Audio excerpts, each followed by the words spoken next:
Have you ever stopped to think about what really drives people to tackle the world's biggest problems? Not for a paycheck, but for a purpose. Well, today, we're going to pull back the curtain on the powerful and often unseen world of nonprofits. Let's dive in. It's a pretty simple question, right? But it challenges pretty much everything we're taught about how organizations are supposed to work. We're so used to measuring success in dollars and cents, but what happens when the goal is something else entirely? And this right here gets to the absolute core of the difference. On one side, you've got the for-profit world, which is all about financial returns. On the other side, you have the nonprofit, or NPO, which is driven by a mission. It's a fundamental shift from making money to making a difference. So, what's the actual blueprint for an organization that's built on purpose instead of profit? Let's break down what really defines a nonprofit. Okay, so let's start with the official definition. The key thing to understand here is that nonprofits can make money. A lot of people get that wrong. But any extra cash, what a regular business would call profit, gets funneled directly back into the mission. It's not about personal gain, it's all about fueling the cause. You know, all of these characteristics are really connected. Because they're focused on a mission that benefits the public, they often get tax-exempt status. But that special status comes with a big responsibility. They have to be totally transparent about what they're doing. And to make it all work, they rely on the passion of volunteers. It's a really delicate balancing act. So, how does this blueprint translate into action in the real world? Well, you can think of NPOs as society's problem solvers, and they generally operate in 4 key ways. First, they are right there on the front lines, delivering essential services. They step into the gaps that governments or the private sector can't, or maybe won't, fill, reaching communities that are often overlooked and providing a critical lifeline. But they do so much more than just provide aid. NPOs are incredibly powerful advocates. They work to change the very systems that create these problems in the first place, fighting for new laws and policies that can create a more just society for everybody. Their work is also all about empowerment.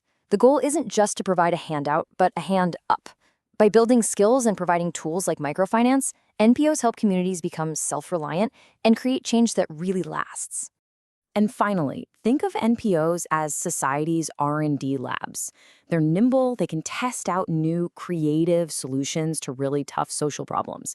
They can take risks that bigger organizations can't, and if an idea works, it can then be adopted on a much, much larger scale. And the impact of this work is just undeniable. Seriously, think about the biggest social movements of the last 100 years. So many of them didn't start in government buildings. They started on the ground, fueled by the passion of these nonprofit organizations. Okay, so we know what NPOs do, but how do they actually do it? Let's go inside the engine room for a minute to understand what fuels them and, the challenges they face along the way. The fuel, of course, is funding, but it's rarely a straight line. NPOs have to patch together this complex mix of individual donations, government grants, corporate funding, you name it. It's a constant hustle to keep the engine running, and it creates this real tension. How do you stay true to your mission when you're always chasing the next grant? But money is only half the story. The real power, the true backbone of the entire sector, is people.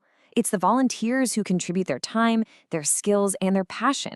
Without them, most nonprofits they couldn't exist. Simple as that. It seems like a winning combination, doesn't it?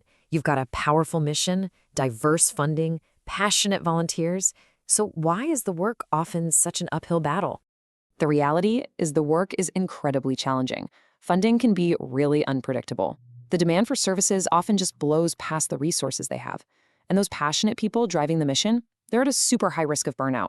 On top of all that, you have this fundamental question. How do you even measure success when profit isn't the goal?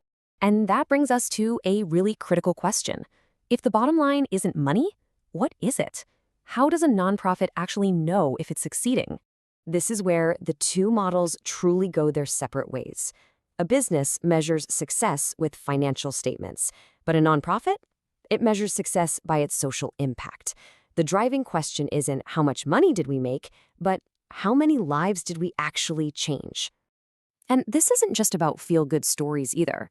NPOs use concrete metrics to track their progress. I mean, sure, they look at the number of people they serve, but they also dig way deeper, measuring improvements in health, education, and even long-term shifts in policy. It's a much more complex, and you could argue a more meaningful way of keeping score. So when you zoom out and add up all this work, all this impact, what does it look like on a global scale? What is the lasting legacy of the nonprofit sector? Consider this number 17. That's the number of Sustainable Development Goals set by the United Nations to try and create a better world. And behind every single one, from ending poverty to fighting climate change, you will find nonprofits on the front lines turning those goals into reality.